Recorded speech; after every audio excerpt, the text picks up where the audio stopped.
What the f?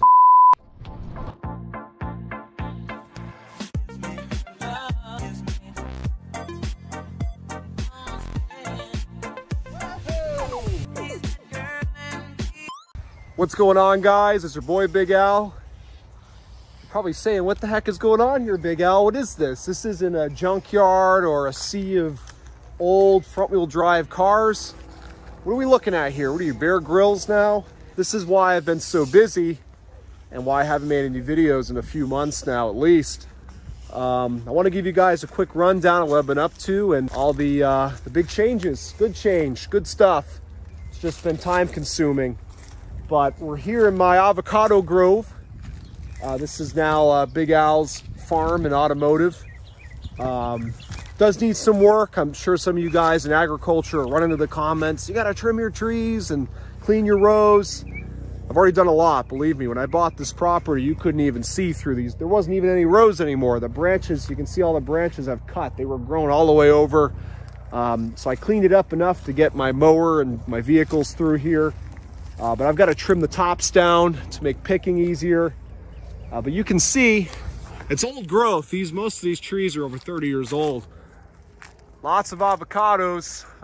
Not ready to pick yet, obviously, but I'll have thousands ready to be picked soon. So that's another thing that's looming over me. I've had other things that have taken priority over the grove, which I'll get to in a minute. But why am I showing you this? You know, Al, we don't care if you're a farmer now, whatever, man. You know, what's up? What's going on with the cars? That's what we're here for. So let me show you why I brought you back here. The reason I did this, and I'm sure it was self-explanatory if you've been watching me long enough, I was having a lot of car storage issues, right? My collection keeps growing, but didn't have the space to accommodate it. I tried to fix that a few years ago. By not the only reason, but it was one of the reasons I moved up to New England. I bought that big property up there, lots of garage space, lots of land, but couldn't take the cold weather. So I moved back to South Florida, but I moved back to the city, the area I'd always lived in, my friends were in, and favorite restaurants, all that kind of stuff. At that time, I had thought about moving down here to the country. We call it God's country, especially my friend Joe Perez, who watches the channel. I've always dreamed of living down here, but I either get cold feet or it just didn't make sense because of commuting and traffic and stuff like that. But I finally was able to make it happen because I've been working from home for over the past year now. I really didn't have to live in the city anymore. And once I got over that kind of cold feet thing and the prices of real estate kept going up and my warehouse rent went up. And so I got out of there and I was storing cars in parking garages in people's backyards. It was crazy. I was spending thousands of dollars a month storing cars that I paid hundreds of dollars for. And I finally made a decision to sell my beloved house up in the city. Those of you who know me well know that house was like my child. I pursued it for many years to try and buy it. It was an all original, very unique, mid-century modern home.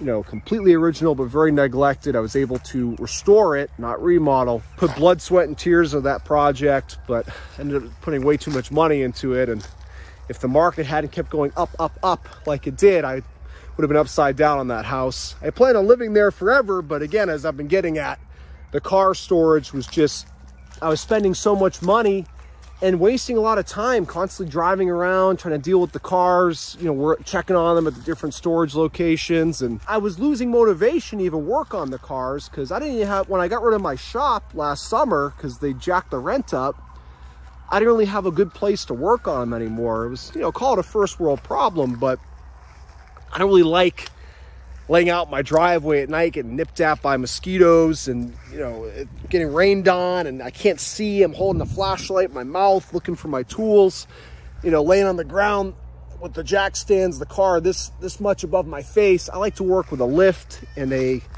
controlled environment, you know, in a shop with all my tools there. So everything just ended up, you know, pushing me to finally make the move out here to the countryside to have some acreage and be able to build what I'm going to build here, which is a several thousand square foot, hopefully a steel building. I got to price it out, but we all know the cost of construction, like everything else, is skyrocketed.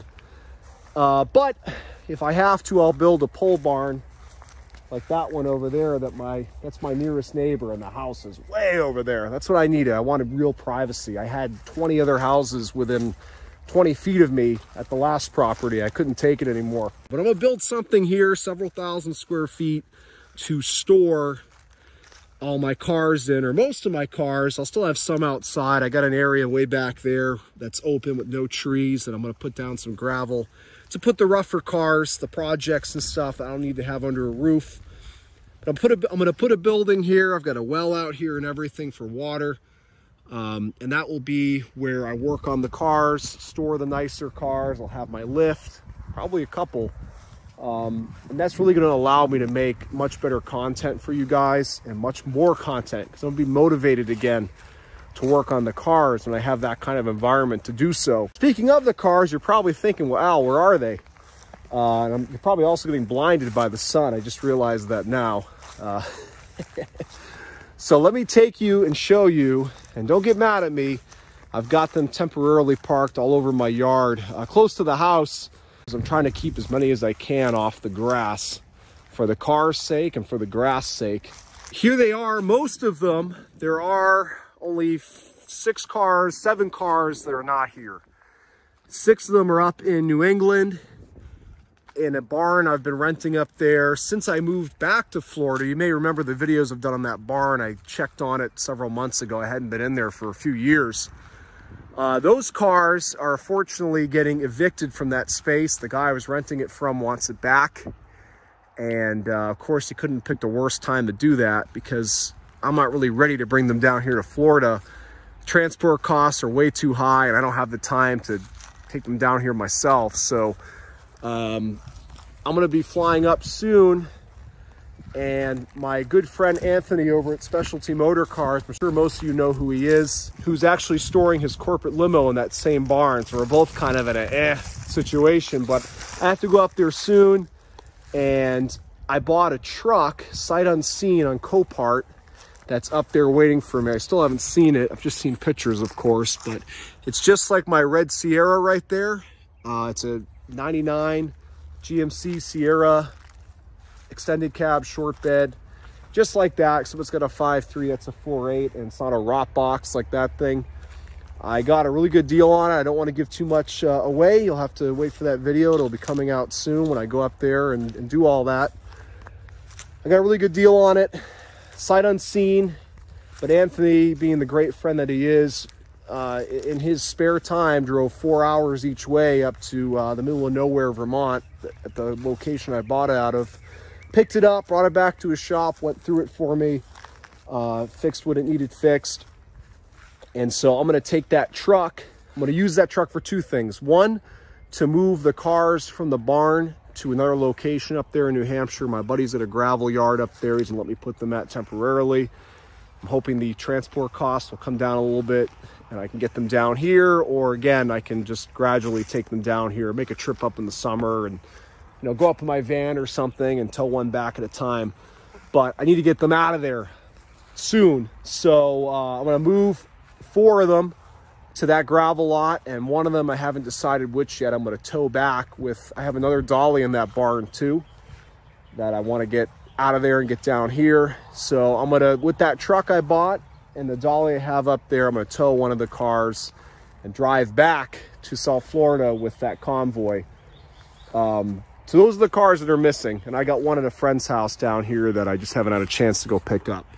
But here's the rest of them. They're all finally in one location instead of being all over the place, which has been the case now pretty much ever since I really started growing this collection. It's nice to have them in one place. I know this looks very bad. You're looking, say, Al, look at the neglect. These are my rougher project cars. I'll go quickly over what I got out here, because some of these cars you guys haven't really seen or haven't talked about much in a long time. This is my original, the first Trofeo I ever bought from Craig from Flying Wheels. I'm sure a lot of you guys watch him as well. I bought this car well over a decade ago from him back when he was just starting out as a car dealer. And it was never a perfect car to begin with. It always had paint issues, not to this extent, but I remember My girlfriend at the time touching it up with nail polish. So it's never been a peachy car. And even Craig did a lot of, this is before he had German by his side doing all that great body work. Craig did a rattle can Bondo repair back here. So I don't feel too bad about it sitting out here. The reason it's sitting right here is the fuel pump quit on it. I had to, you know, tow it here and just dump it right in the spot. I'm sure most of you guys know the Fire Trofeo. This is the cursed Trofeo that I got out of the Everglades. Been sitting there for many years, and it caught on fire within hours of bringing it home. Plus a tire blew out on that trip back. So this car is cursed. And every time I even do anything with it, when I move it from one place to another, something bad happens. So I'm not sure what to do with this car. You guys know me, I'm not one to ever crush or scrap cars, especially rare ones like this, but this thing's just got a bad vibe. I've had people who are supposed mediums tell me in the comments they see spirits around this car, and when I moved it here, the tow truck that moved it for me ended up smashing into my other Trofeo, the blue one, which is somewhere in here. So it just seems like every time I interact with this vehicle, something bad happens. So we're gonna just kind of move on from that one. 4.9 Seville. This one developed a major, I think it's like an oil cooler line or something, a major oil leak where you have instant like pouring of smoke. So just haven't had time to look into it yet. And this car, you know, again, the paint was already trash on it and it already had a bunch of banged up panels. So it was almost like I bought this as a parts car and I kind of said, you know, I could fix it up. And well, now it's kind of in that limbo again. My gray market 300E, this thing needs everything. And when I bought it, it had body rust. I'll admit it's not getting better. It's definitely gotten a lot worse, but really this car needed to be repainted. It needed a lot of body work even when I bought it. So whatever, what are you gonna do? This may unfortunately end up becoming a parts car because it's just gotten so bad. It was already kind of beyond the point of saving when I bought it. I mean, it ran and drove, it looked pretty good, but I had a blown head gasket when I got it. It already had rot. It didn't have rot here, but it had rot on the other side. It always had rot here. So I don't know with this one. It's just another car where someday maybe, I don't know. I'd have to put thousands more than this car is worth into it to get it into decent condition, but part of me still wants to.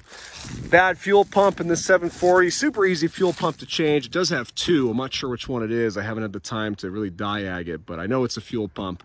You know, spray starting fluid, it starts, no starting fluid, it dies. It's gotta be, I mean, it could be, I don't know, it's 99% sure it's a fuel pump based on a quick diagnosis. This car is just rough. It's got, you know, smashed up all over the place, but it runs and drives, Cutlass Supreme. Power steering went, and it's got an issue where it won't start when it's wet. The Malibu has no issues, being that it's a Malibu. I don't really care about having it sit over here. I do love the car, but, you know, I have nicer cars need to be on the gravel. This wagon needs an engine and a transmission. So a full driveline swap, whether I'll ever get one or not, or it might just be a parts car for one of my other wagons, we'll see. That's the car I got for free from my buddy Brian out in Tampa Bay area. This Explorer, I think that's the last video I put up. It needs a few things. I never got a chance to do them, but you know, I will do it. As soon as I get the shop space built, this will be one of the first projects I take on.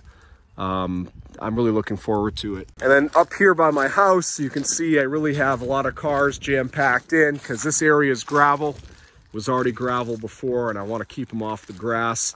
Here's my 328 IS, the M Sport. I blew the head gasket on this by accident.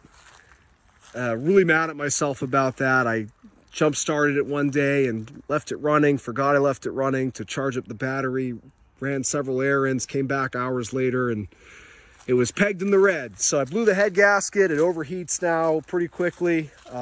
Otherwise, it's a pretty clean car. Interior's always been trashed on it. It's got 180 plus K on it, but body's nice and straight, good tires, good brakes, tight suspension. So I will do the head gasket job of that, or maybe just swap the engine. That's obviously a bigger project that I'm waiting to have the shop space before I tackle something like that. And we have my girlfriend's S2000. That's doing fine. She's just back here in the shade. Her cover ended up tearing the other day, so we have to get a new one. Got my 7-lug F-150, F-250. It's a 7700. It's like a Chevy 1500 HD kind of deal. That truck's doing fine. I use it all the time. Same with the red truck there with the rocker tree. If you don't know about that, I'll make a video soon. 318 Ti is doing fine. Van's fine there. That van, this van, I have all kinds of issues with the carburetor, and it just goes through mechanical fuel pumps like crazy. I don't know what the deal is. I have to change it every month. There's a bigger underlying issue there. Need to figure that out, because I put it there one day and then it wouldn't start back up again. Then the diaphragm went bad on the mechanical fuel pump. So that's that. This Aurora, the water pump went on it, but I was daily driving that for a long time, put several thousand miles on it. So it's just sitting here waiting for me to have time to do the water pump. This wagon, big story on this thing, but basically, I don't want to give too much away, but I rented it for a major movie production and they blew the engine. They overheated it and they cut me a fat check to replace it. And that's what I intend on doing. So this wagon's going to get a driveline swap as well. This one, definitely before that one ever would, because this is a much nicer wagon. That's what happened to that. This is my Fiero I've had for many years. Cover blew off a little bit, but she's doing great. I just put new tires on her. I drive it all the time. That's why I've got it kind of toward the back here. This is another car I drive all the time, the Astra. Doing well, no issues there. That Aurora is, yeah, okay, the tire, I have to plug that tire. Otherwise, that's doing fine. I drive that quite a bit. I swear I had a cover on that. Did it blow off? It might have blew off, because when I don't have a visor in the window for the sun, that usually means there's a cover on it. I don't see a cover. It's what happens when you have so many cars. You forget. This is, what is this? This is, I think, this is my Riviera, the 89. That car, ever since when I bought it, it had electrical issues, the dash and everything. I've never really had the time. These past few years have been so crazy, and now things are finally starting to fall into place. Once I get the shop built, I'm going to have the time after work every day to mess with these cars. You know, I'm looking very forward to it, because most of them, probably just a few hours of diagnosing to get them figured out. There's nothing here really has a major issue besides a few that need an engine swap. And even then, on these GMs, you're talking Saturday, you know, a day project. Electrical issues on this one, to be determined, but it runs and drives great. I still take it out at least once a month just to, you know, keep the tires circular and, you know, no flat spots, I mean, and just get her out and let her breathe. This is my 98 Regency. That car is doing fine. I did have one of the very old tires give out on it, so I've been hesitant to drive it until I get some new ones like the Fiero. Same thing happened on that. This is a car I drive very often, the Seville, 4.9 Seville. No issues with it. This car's been great ever since I did all the brake lines on it back in 2019. You know, the clear coat's starting to really go bad on it, but even when I bought it up in New England, the clear coat was failing. This car sat for a very long time. This is the Elante. This car's doing great, no issues, drive it all the time. That Bonneville SSEI, that 50,000 mile Bonneville SSEI, that needs a fair bit of work. Right when I got it down to Florida, shortly after I bought it, brake line blew, and I looked underneath it and realized it needed pretty much all the lines. I mean, the unibody structure is sound, the subframes are clean, but brake lines, fuel lines, all that is shot. Now it leaks fuel. Brake lines are bad, needs intake gaskets, needs valve cover gaskets, and the cluster I still cannot figure out. It's not a bad cluster. It's probably a bad ground because there's a lot of surface rust on stuff in the engine bay. So this needs a fair bit of work. This will be a fun project when I get to it. Blue Trofeo is the one that got hit by the tow truck driver. He paid me, but again, that's just the curse of the white Trofeo. So that needs to get fixed by a body shop. I took it to one and it sat there for several months. They didn't do anything, so I took it back, which is really a shame, but everybody's understaffed right now. And compared to what they usually work on, I think they didn't want anything to do with this thing, even though they told me, yeah, of course, we'll do it, but they never did. that's the deal with this car, but otherwise it runs and drives well. This Cavalier convertible I drive all the time, runs and drives great. I had to take the alternator out of this to put in my Euro Lumina, the one I bought recently, because the alternator went bad in it and it was broken down somewhere, and I just wanted to fix it quick. So it still runs, but it's got no alternator in it right now, so it's just kind of chilling there. The Cimarron is doing great. I drive that all the time. Again, every day, most of these cars, I look forward to it. Every day after work, I pick a car. If I need to wash it, I wash it. Or whatever, I take the cover off and I take them for a long drive, long scenic country drive. It's why I love having this many cars. It never gets boring, you know. I never get that urge like a lot of people do with just a few cars to keep modifying, customizing, perfecting, because I got so many cars, you know. It's just, it's I don't know. I know it's crazy, but I really do enjoy having all these cars. It's a lot of fun. 4Runner's doing great. I just drove that a couple days ago. I use that all the time. It's one of my daily drivers. This is the Roadmaster. Just had that out 2 nights ago. Doing great, no issues. That's my 93 Spring Edition DeVille.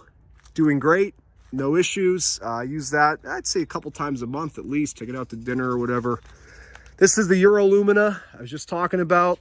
Only issue it's had at this point, despite this car having sat for a ton of years, is the alternator. And I popped the one in from that Cutlass Supreme temporarily.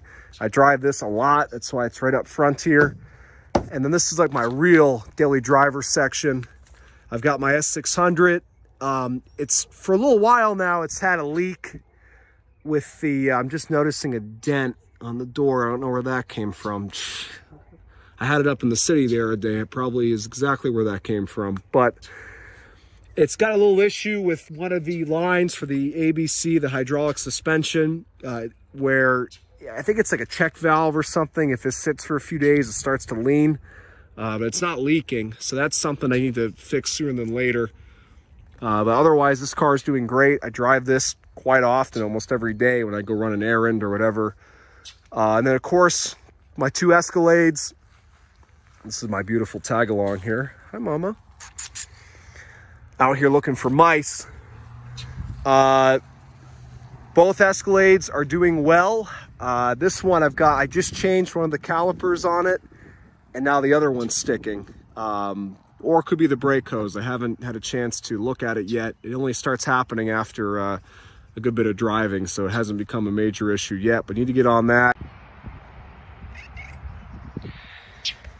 Okay, so my phone filled up there on memory. I had to clear out a few things. The dune buggy I gotta get a transmission mount for. I just disintegrated. It was a cheap rubber one. The Bullett's doing great. That thing never gives me any issues. So that's the update on the collection. You count how many are here and how many I told you are not. I think I got close to 50. I'm not bragging about that. It's pretty insane. But like I said, I love having this collection. It certainly comes with its challenges, but overall it's very rewarding for me to have these cars in my custody and to be the caretaker of them. Granted, some of them I've kind of neglected a little bit, but we'll get them back where they need to be. Some of them were too far gone to begin with, and I just need to accept the fact that they're parts cars at best, like that wagon and the Mercedes next to it. But it's going to take me a long time to accept that. I will probably end up fixing them when everything else is sorted. And that's the beauty of being a old school GM car guy. These are very simple cars and they really don't ever need much. And when they do, it's always cheap parts and easy to fix for the most part. A few exceptions like the North Star and that Aurora there. You know, that water pump job's going to be real fun. But take this 4.9 Seville, for example. I mean, this was a car it sat for over a decade. And it dropped a battery in it, did some brake lines, and that's literally all it's ever needed. I did brake pads and stuff too, but the injectors were fine, the spark plugs, the wires, everything. And it still starts right up and runs perfectly. And I've had it now since 2018. So it's just, it definitely works out in my favor that the cars I like to collect happen to be very reliable ones. Even this Cimarron, again, it's a 2.8 car. Another car that just goes. Really never needs anything. You know, these cars just want fresh oil occasionally and to be driven, you know, as much as possible. And I do. Believe me, they'd be a lot dirtier sitting underneath these trees if I didn't drive them often. So that's the update. I hope it wasn't too long and too boring and too much information to take in, but to kind of summarize, I'm out in the country now. I've got some land, putting up a barn or a building or whatever to store the cars in and to work on them. A lot of content will come from there, but I'm going to have some good content very soon when I fly up and link up with Anthony and deal with those cars up in the barn and make that road trip home in the mystery truck. So that will be some good, interesting content in the short term. And believe me, now that I've got the house pretty much done and I'm moved in and pretty much unpacked, I'm going full speed ahead on getting that shop built as soon as possible so I can get these cars properly stored and get to working on them. And I'm looking really forward to it. I hope you guys are too. So thanks for watching. Thanks for your patience on this video. I didn't mean for it to be this long, but there was a lot to cover. So thanks for watching and keep an eye out for the next one.